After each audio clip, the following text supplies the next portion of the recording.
Good evening, everybody. It's Thursday already, again. And it's 7:15, so close enough. But it's Thursday and it's the evening, so it's time for content and cocktails, I guess.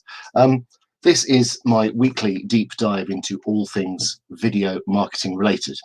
And this evening, we are going to be taking a look at why people hate going with video. Scott, I knew you'd say that. I saw you comment. I'm late. I make no apologies. Well, I do. I'm sorry. Yes, I'm late. I'm running a little bit late. It's been a full-on day, as everyone realised that I needed to get a whole bunch of stuff done, and they realised that I was going to be off for a few days. So, yeah, I'm late. I'm sorry. I'm not. Well, I am a little sorry. Anyway, so this is going to be a bit of an exploration as to why a lot of us really dislike video. I put a post out in the free group, Grow Your Business with Video, our free group, earlier in the week about what stops people doing video. And over 70% of all the comments were all around the notion that that people didn't like going live because they were worried about how they'd look, worried about how they'd sound, worried about what other people would think. I would bundle all of those up together in the mindset category. So I think there are 4 key areas that you need to master when it comes to using video to effectively market your business. Mindset, strategy, story, and technology. Mindset is the one that gets overlooked, but it's the one that gets in the way of really making it work. So this is Content and Cocktails. If you haven't tuned into this before, this is a weekly show where I basically take a long, hard look at an aspect of video marketing, and I do it with a drink in my hand because, frankly, it's the only way I can get some peace sometimes. And Easter holes are here, so I will be. I was trying to get an Easter-themed cocktail, but it's very difficult. They're all either, have got a lot of egg in them, or just kind of very, very tangentially Easter. So I'm going to be making for my cocktail this evening something from Bernard, and it's going to be a Fupe, which is quite a nice cocktail. I can't remember if I made it a couple of weeks ago, but possibly not. Oh, Mo, look at this. You see, Mo is absolutely lovely. She's such a wonderful person and glorious and gorgeous too. So you missed out people who think they're ugly. Videos make us cringe. No, they don't. They used to make me cringe. And I'll tell you all about this. But first of all, it's time for a cocktail. I'm going to go for a Fupe. Hello, Pixie. How you doing? And Scott, there is no place to complain. I'm sorry. It's me or nothing. You can try Una, but I don't think she'll give much of a toss, to be honest. It's worth a try, isn't it? I guess. So, yeah, I'm going to be making a Fupe, which I've made a few times before. It's very nice. So, as Mike Boss would say, I never say there's a bad cocktail, just ones that are less enjoyable than others. It's really nice to see you here, Mo. Where's my mixer gone? There it is. So it is. Oh my God, I can't see a damn thing.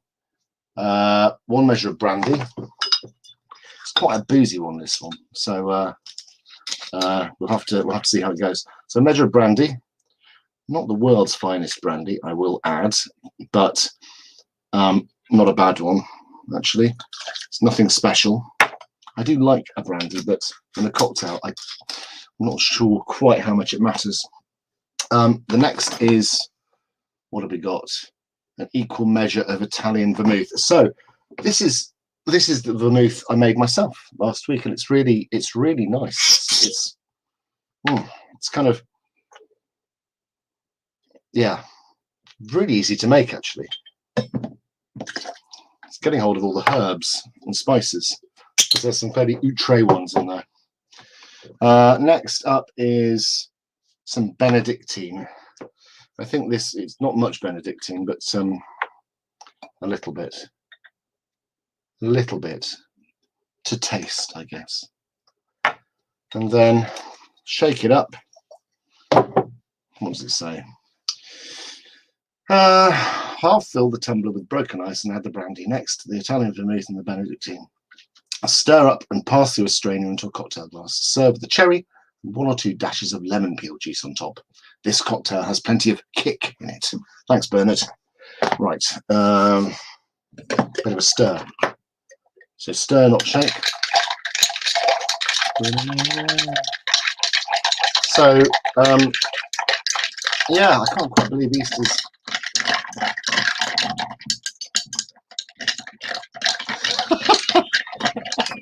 I don't need a business video, tuition, but love to see you in live and Dove Hope Reunion. You know what?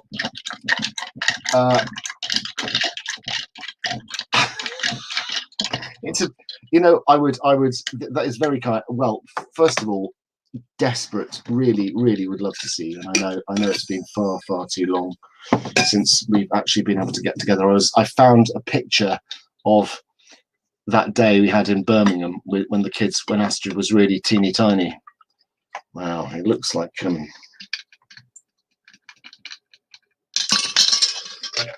it looks potent. It looks like it does have plenty of kick in it. So we'll see how this goes. Bit of lemon peel juice. Bit of lemon peel, there we go. And then squeezed on top. Don't hide the magic, Tom. So why have I chosen this topic for this evening? Why have I decided to prod this particular point of order, as it were? The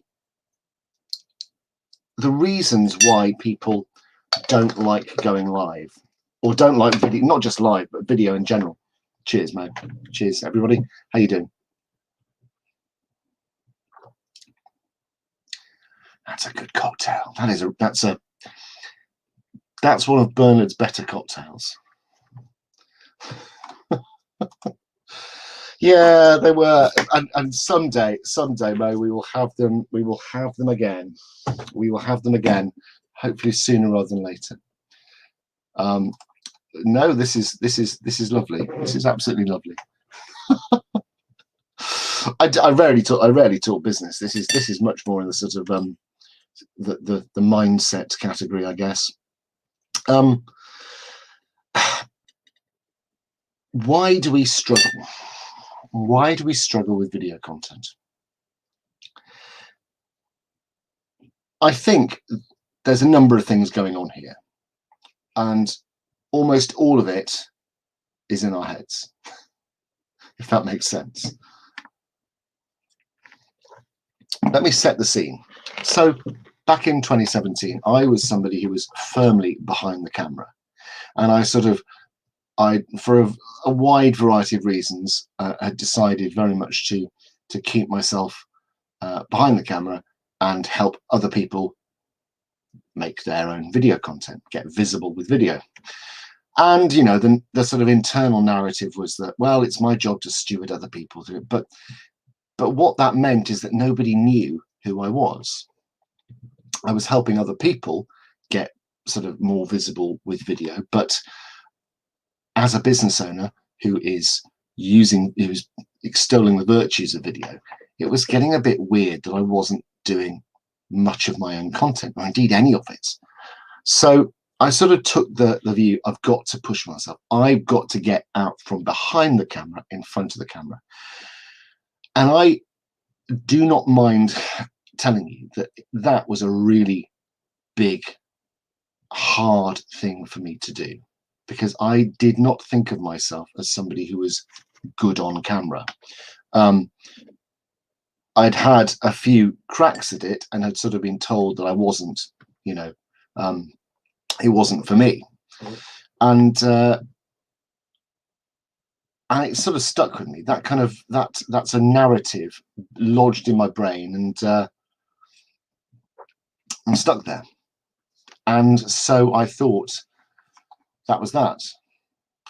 But it got to the point in sort of business where I thought to myself, God, I've really got to change something up. I've got to walk the walk, and I've got to be much more on it with my own content, with our own content, with work for our own business. Because if we can't talk, we can't show how we're growing our own business with video, why on earth would anyone believe me when I say it's good?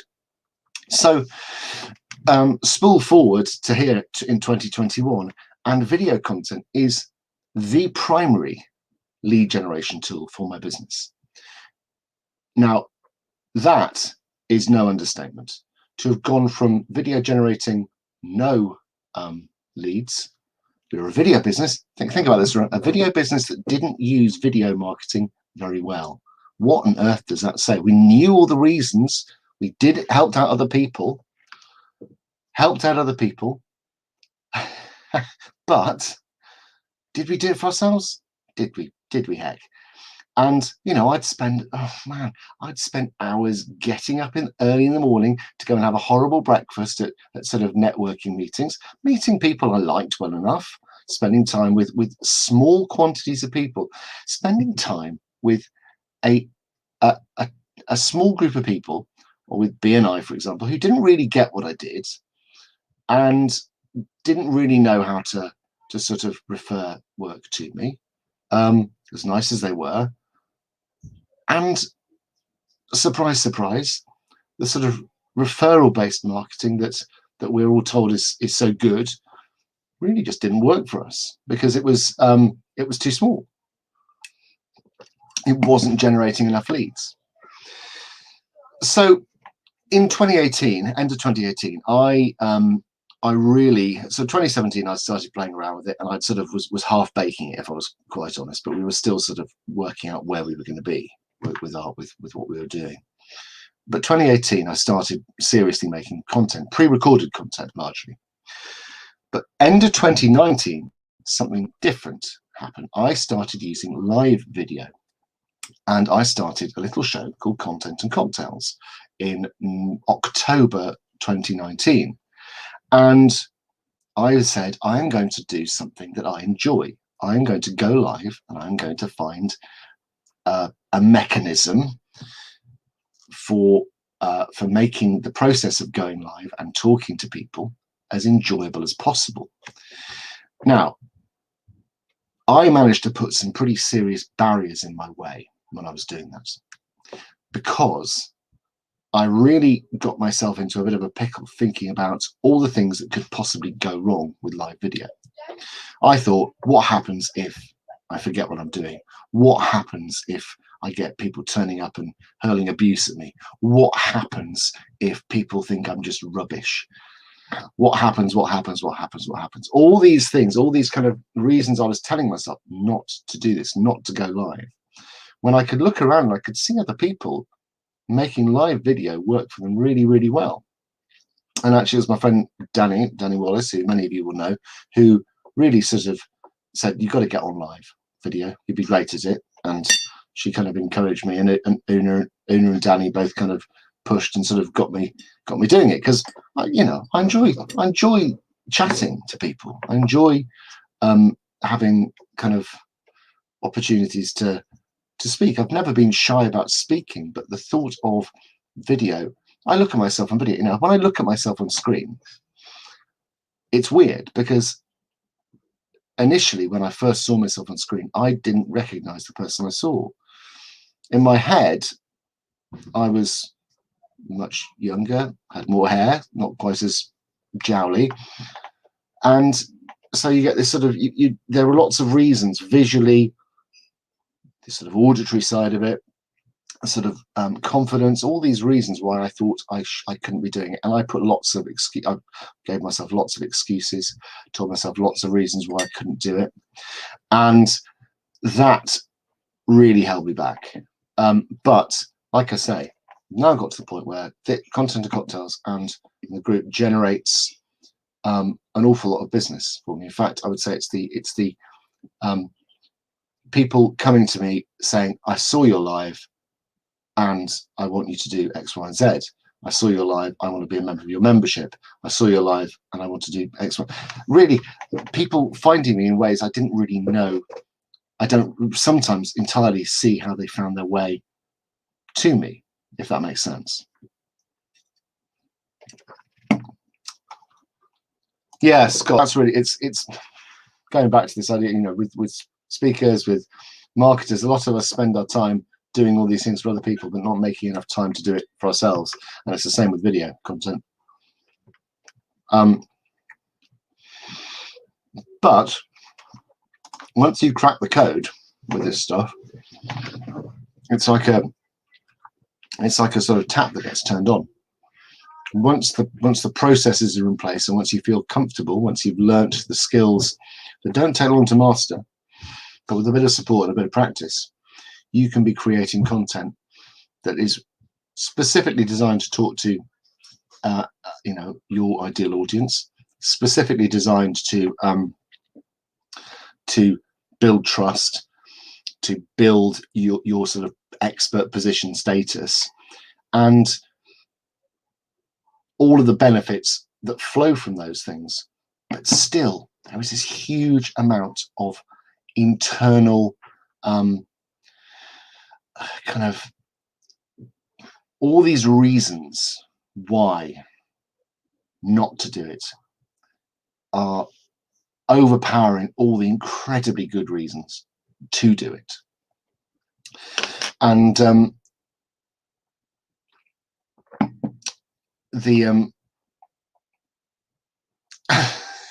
yeah, it was, yeah. I got to the point where I was like, you know what, I've got to be seen to be doing this. And to be clear about the benefits of this, regularly going live, regularly creating video content that speaks to your ideal audience is the kind of thing that can transform your business in a relatively short period of time. It took me 6 months for this thing to sort of bed in. And you've got to think of it like content marketing. Content marketing is not a quick win. And this is content marketing. This is creating regular content for an audience. And you sometimes just have to keep plugging away. Some days, you know, in those early days, you'd go live and there'd be nobody there. It would just be me blethering away to myself. But I enjoyed it because I'd sort of made a structure that fitted and that kind of that allowed me to make the process of going live easy. I'd done all my pre-work. I'd set up a little private group and I'd tested out my tech and I'd done some dry runs. I'd done some practicing, so I knew it all worked. But so by the time I came to do my first one, it was at a I felt at a point where I knew that the process would work. I just knew it was going to be a matter of time. And I'd sort of made the cognitive leaps past all those, you know, not all, but past most of those kind of barriers. And you will always come up against the next mindset barrier to cross. Once you start going live and people initially don't turn up, because they won't, there will be periods of time where no bugger will turn up.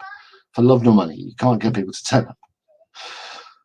And you, in the early days, you kind of have to push through that. There's the sort of ego part of us going, well, if people aren't going to turn up, I'm not going to do it.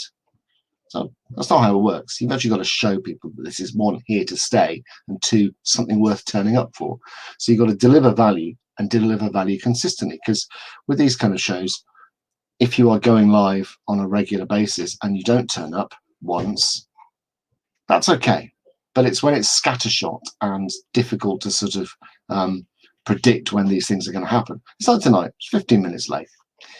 Not ideal, but at the end of the day, it's not the end of the world, because generally speaking, on a Thursday at 7 o'clock, people know I'm going to be here. So I just scheduled my live to be a little bit later than it was. And we now have a bunch of people who turn up regularly, and it's lovely. I really love it. So you know, Scott, Pixie, no Mike Boss tonight, I don't think, unless he's a lurker. my God, we've got somebody watching on Twitch. Who's on Twitch? It's saying we've got one viewer on Twitch. Who is this? Who is out there on Twitch? Is it the person who tuned in a couple of weeks ago? Reach out, tell us. No, Scott, not a weirdo. Somebody who's our friend. But I'm actually in the process of getting my my numbers together. Who's this? I'm here too, not on Twitch though. Mystery user. I don't know who this is. Mystery user. Tell us who it is. Is it Janet? Is it Charlotte?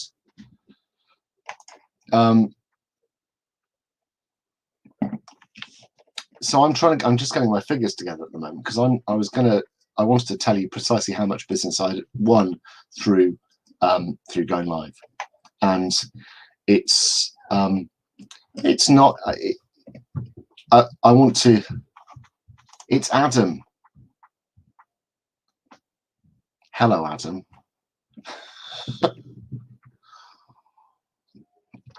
It's good to have you here. So yeah, I'm Alan says, you have Twitch, Eden? So, yes, Alan, this is astonishingly being streamed live to Video Track, Grow Your Business Video, the Twitch channel, Twitter, YouTube, about 7 places currently. I do have Twitch, my Twitch channel occasionally gets co-opted by my son, who has, if you want a super weird streaming experience, why not listen to my son as he plays his way through another kind of world building game, and talk, just sort of takes the conversation that he'd be aiming at me. It's Adam Nesbitt and Alan Williamson. There we go. So Adam, just so you know, Alan's in the games Illuminati too.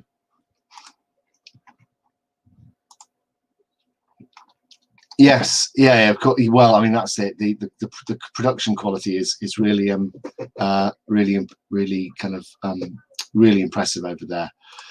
So it's video skills made easy, all one word. And the person's there. They're still they're tuned in there.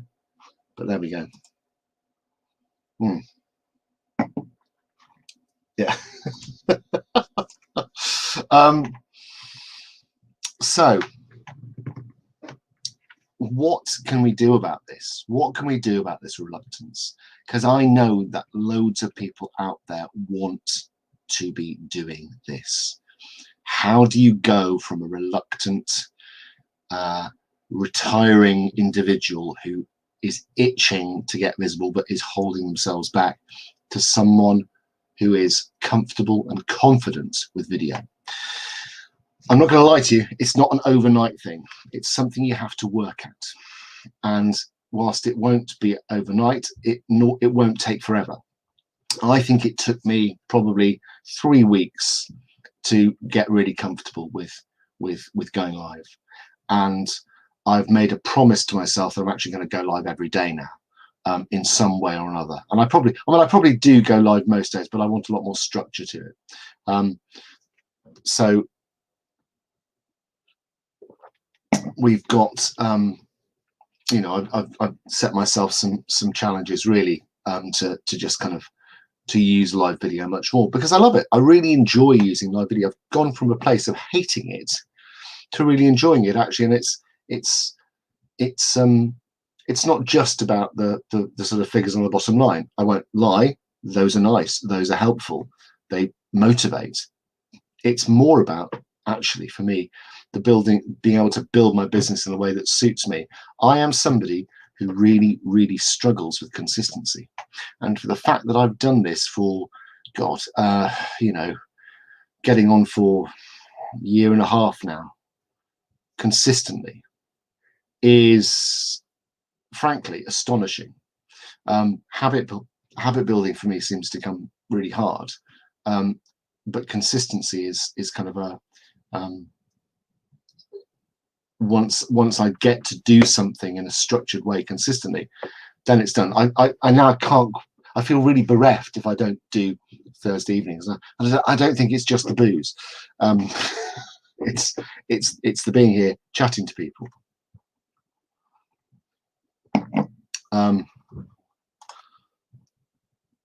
Yeah, I was still late though. Was I late though, Scots? Was I late, or was I just experimenting with temporal modalities?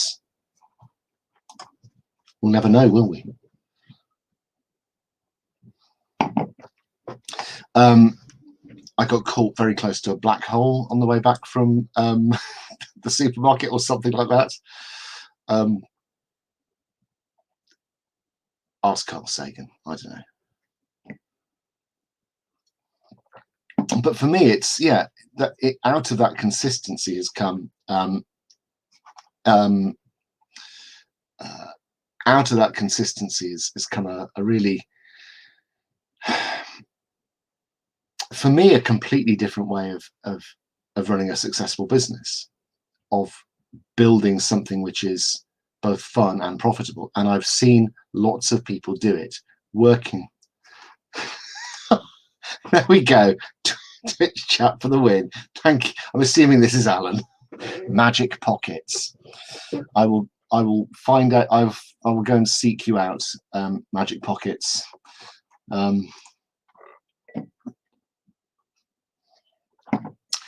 I'm currently grappling with other aspects of visibility, sort of for work at the moment. I had a fascinating. Oh no, there we go. Well, Adam, I will go and find you, Magic Pockets. No, that's because that's you. You are going to be doing weird things to my Twitch numbers, in as much that I now have Twitch numbers. Apart from one guy who turned up a few weeks ago, sort of stumbled into this weird room where kind of some bloke, some bald middle-aged guy, was talking about video production whilst drinking a cocktail. He got very confused, but I think he was like, I don't know what's going on, but I quite like it. Stick around.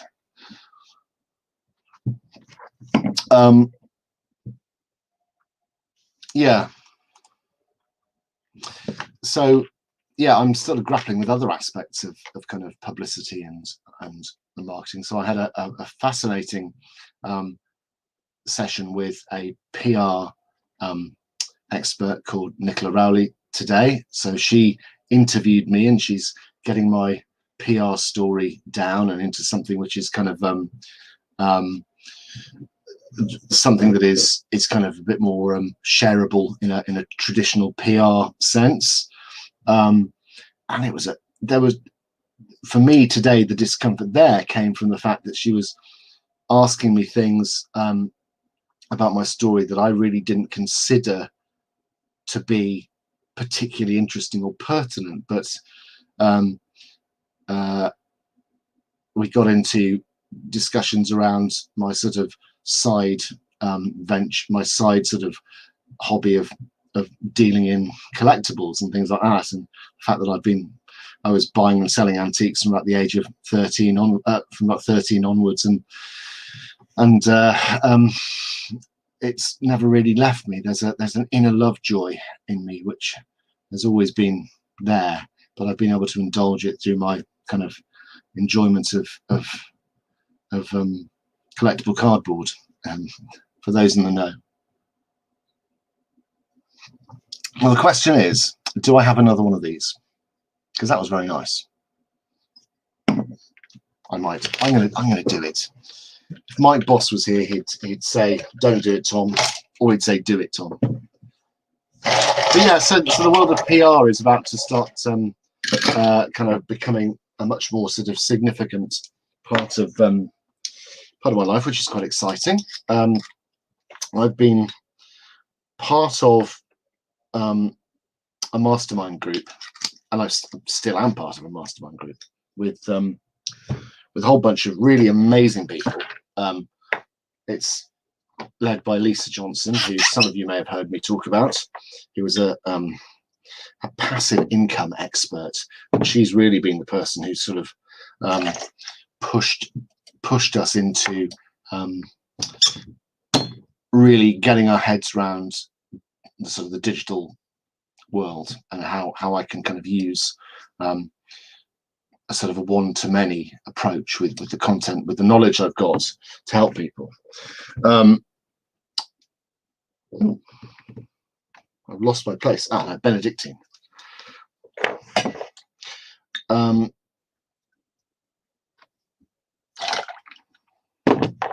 So that's been pushing me hard, but it's really interesting. Everybody in that mastermind is using video really well, and I'm very much at the bottom of the pile in terms of my sort of my business journey. I'm in a great position where I've got a whole bunch of people who are way more experienced than me, freely sharing their knowledge and expertise, and it's really helping me sort of level up and bring my kind of marketing and online game to another level. Ooh, that's nice. I slightly upped the amount of Benedictine in this one because it was getting a bit overpowered by my homemade vermouth.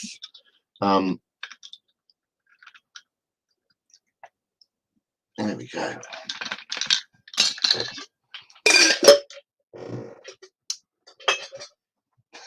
What have we got?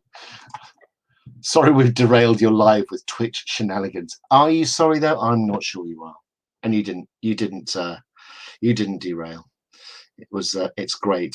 You know, I'm going to go back and I'm going to be able to look at the Twitch numbers, and they'll go, something happened. We're not sure what, but people seem to be there and they appear to be watching against the odds. Yeah. So really, if there's one lesson from all of the things we've been talking about tonight, is that if you think that you're not doing video, if you're stopping yourself from doing pre-record video and live video, either by sort of as a result of the stories we're telling ourselves about the way we think we look and the way we think we sound, or if you're worried about what people are going to think of you doing this, or whatever stories that you're telling yourself, then you're probably doing yourself, your business and your customers a disservice. I have a free group full of amazing people with really fabulous businesses, and when those people get visible with video, they fly. My Twitch username is Video Skills Made Easy. Keep it simple. Mr. Ron Seal to the rescue. I struggle with naming things. It's I keep it simple. So we've got 4 viewers: Adam, Scott, Alan. Is Mo here? Is Pixie still here? I don't know. We've got viewers. I don't know. There are people viewing, and I don't know who they are. So that's it, really. I'm not going to blather on much longer, but what I will say, as always, we tend to finish up with a bit of a Q&A session. So if you've got any questions about, well, frankly, about anything really, video, marketing, life. Oh my God. Yeah, the sort of the Twitch is probably just really doesn't know what's going on now. I love it.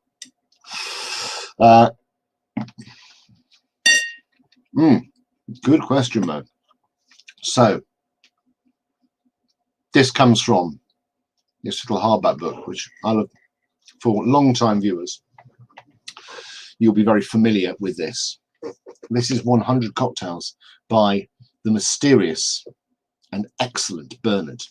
It was published in 1945. 45 or 44? 44. It was my grandfather's. It says N. Coxon, so that's Neil Coxon, Madras, 1945. And it is a war standard issue cocktail book, which is just hilarious, really, because it's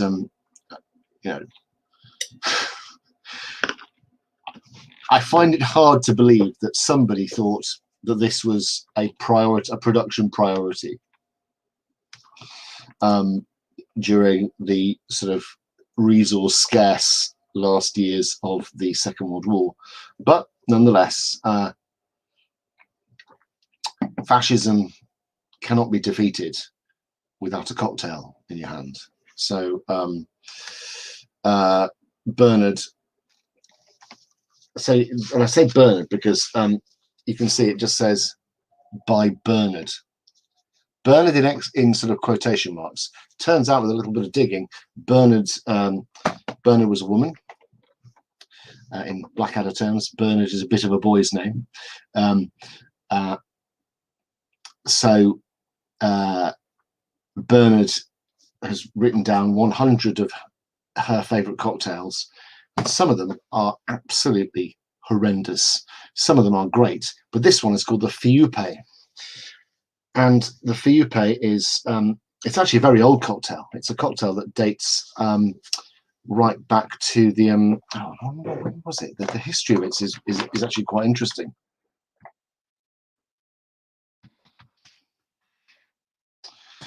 Fiupe cocktail, remind myself.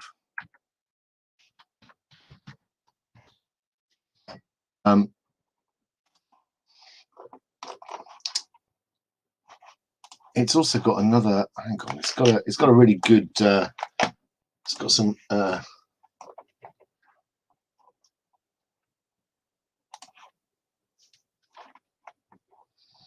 Where is it?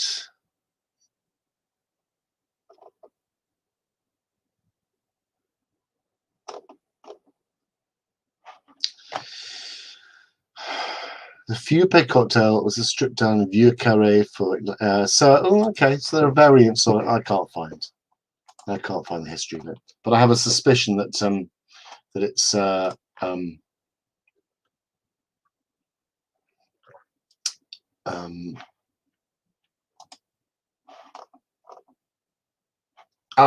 we go, 1924 it dates from.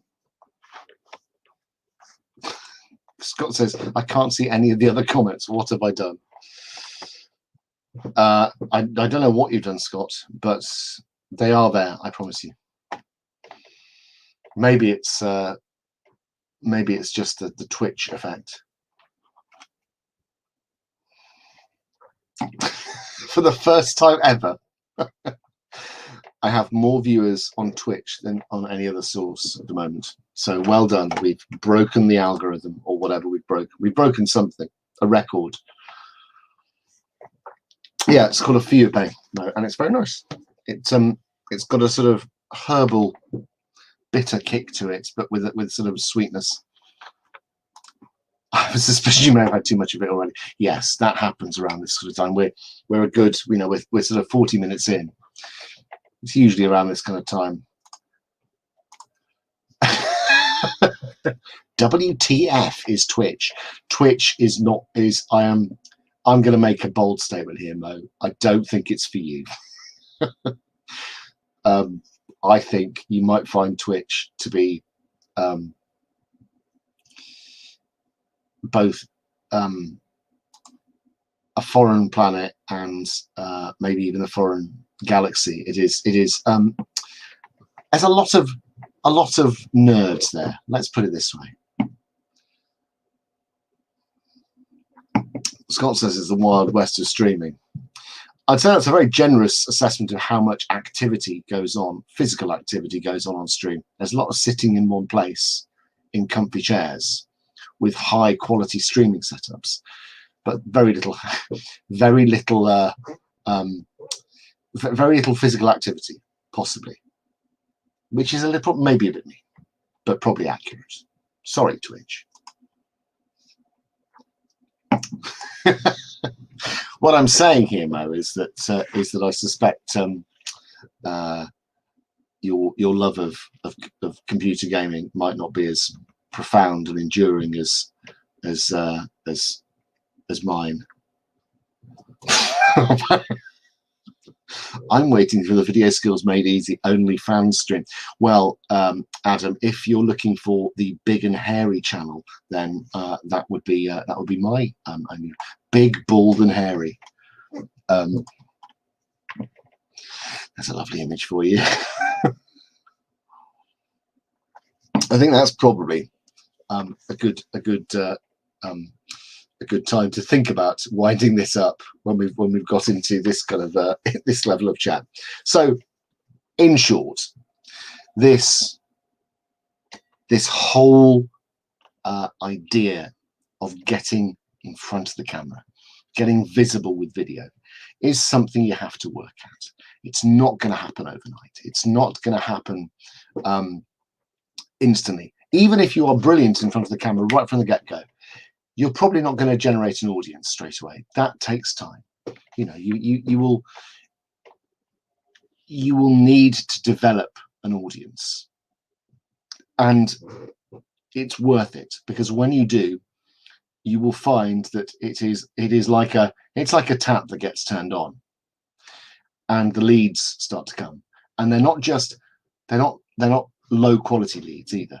Once you get leads coming as a result of the content marketing, the sort of video content marketing, you find that the quality of the people engaging, the quality of leads for your business are very high, because it's a gate.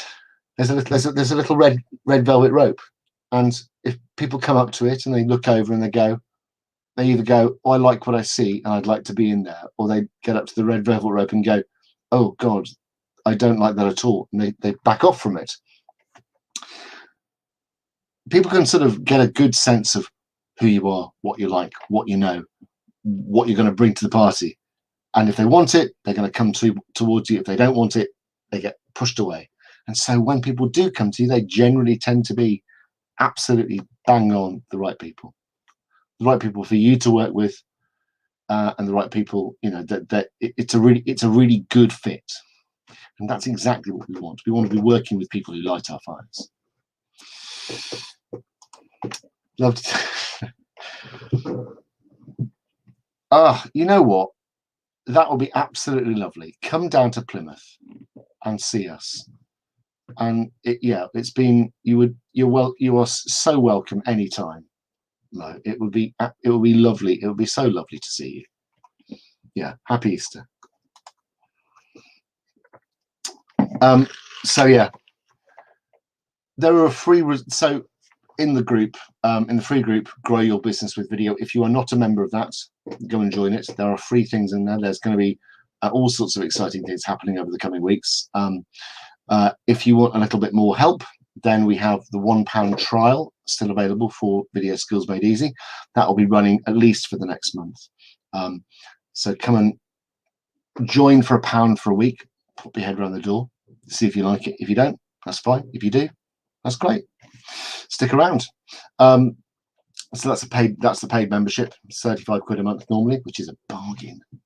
No, it's not. It's £34 a month. I keep on saying 35. I've set it at 34 because I thought I was being clever, but actually it's just made me really, really confused all the time, which doesn't take much. At the moment, we're what are we doing at the moment today? We're doing our weekly walkthrough. So every week we have set tasks in the paid group, where we attack a certain kind of aspect of video marketing. And this week we've done the part 2 of a what's called Walkthrough Wednesday, where I will guide you step by step through the process of setting up your YouTube channel. And we've done part 2. So a whole bunch of people who've never had a YouTube channel before now have a properly set up YouTube channel ready to go, ready for all the content they're going to.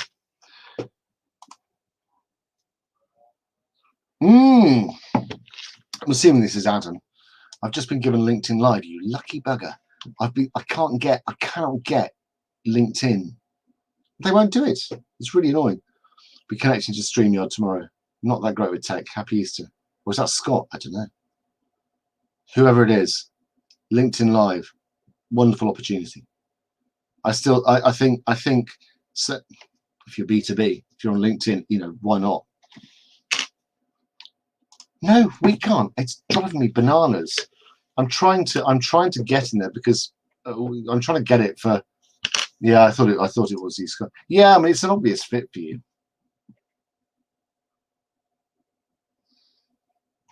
Oh, not me. Oh, who's that? Okay, who's that? Own up. Tell us how you got it.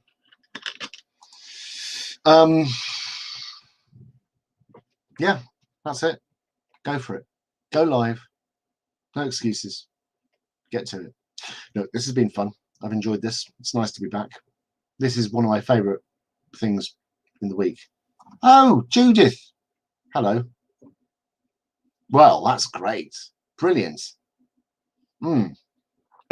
Get on it. Absolutely get on it. We need to do your planning session, don't we? Look, have a lovely Easter. If you are religious, enjoy the holiday. If you are not, enjoy the holiday. If you are enjoying the Festival of Rebirth, enjoy that. If you are enjoying the Festival of Chocolate Eggs, enjoy that. I will be enjoying the Festival of not doing very much for a few days, which at the moment is just the biggest luxury in the world. So I will see you all next week. Thank you so much for being here. That's it. No more.